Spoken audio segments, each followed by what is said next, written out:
Alright, what is going on YouTube? And today we got a little workout video for you guys. And I'm going to take you through a cardio workout. I know that I said this week's video is going to be very serious. This is not that video. I decided to wait one more week because I didn't want to make a massive, super big bombshell video on Good Friday. That day is for our Lord. And so I will be postponing it to another week.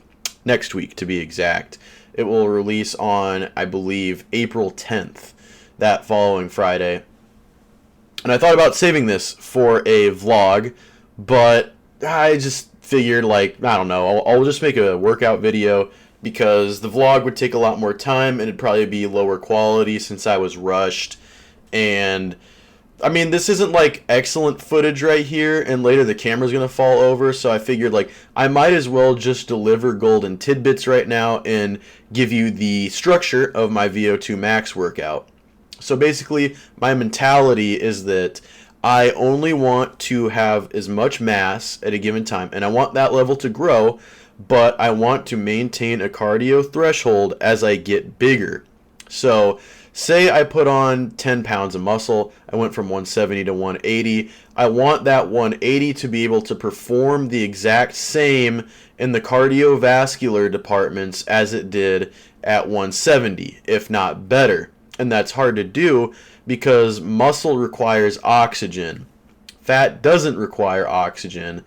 And so people who are, 250 of all muscle might, 250 is an exaggeration, but you get to a certain point and it's a little harder to run endurance with a lot of muscle versus a lot of fat. So I want my muscle to be efficient and I want my heart to be efficient. And so all throughout my weightlifting, I am also checking the boxes of explosiveness and fast twitch, of VO2 max, and of endurance.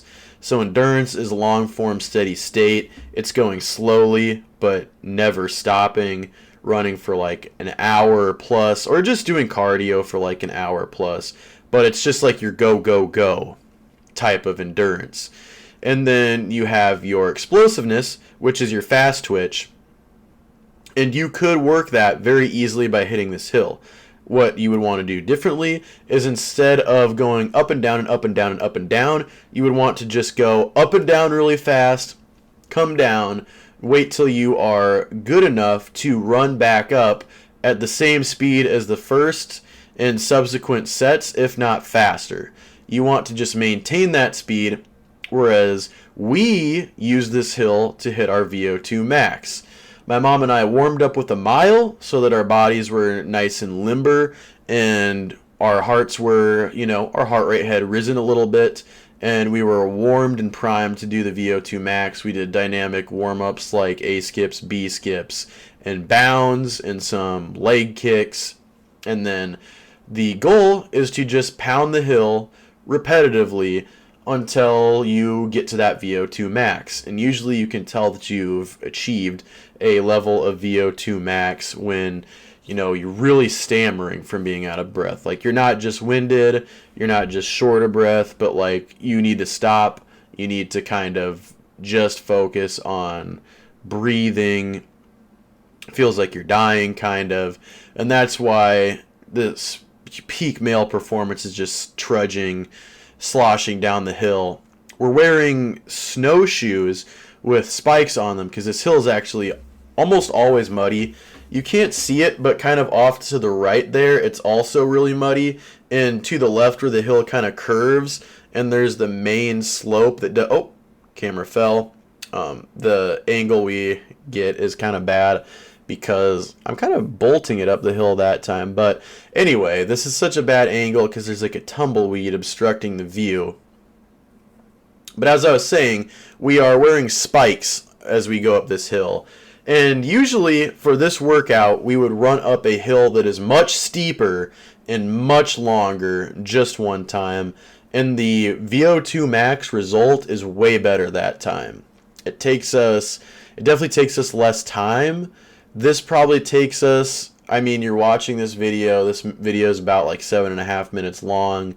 It probably took us it took us that much time. I didn't really cut much out of here at all, but it would take us about 1 to 2 minutes to really feel like we were on the verge of death running up this hill. The hill I'm talking about is probably like 500 meters and steep.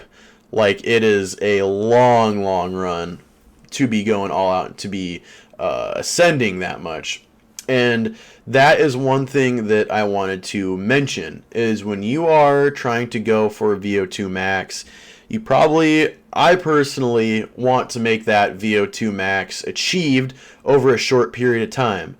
Since VO2 max is all about your heart's like maximum ticking ability, it doesn't really matter how you do that. You can get that through endurance, or you could even get that in like 30 seconds to a minute. The bottom line is, though, it's hard to get it in the extremes. Usually an easy way to do VO2 max is to run pretty hard for an in-between distance of time, or you can do really, really intense, short exercise like we're doing right here. And elevation plays a key role in making that harder for you. So you can get a lot out of your VO2 max workout by making it a hill or like a slope or a really long staircase where you're just pounding it. When you rapidly rise in elevation and stuff, the oxygen gets thinner and your body has a harder time uptaking all of that oxygen. So it is like a VO2 max cheat code to utilize hills. And that's why when our main hill shut down in the winter for ski purposes and like snowboarding purposes, we had to switch to a smaller hill, but we just compensated for its lack of distance by doing it multiple times, you know, kind of up and down, interval training. And then right here, I'm going to get a brand new angle of me go. So it was down and up 5 times, and then I went up the main part. This part is usually unrunnable because of how muddy it is, but since this was a little warmer and a little drier, I was able to gun it all the way up without slipping and sliding all over the place. So, and that's probably what I would do in an ideal circumstance, but the side works well. It's about a longer distance too because it curves. But anyway, thank you guys so much for watching. I hope you guys enjoyed. I hope you learned something, and I love you guys. God bless y'all. Peace out, and I will see y'all next time.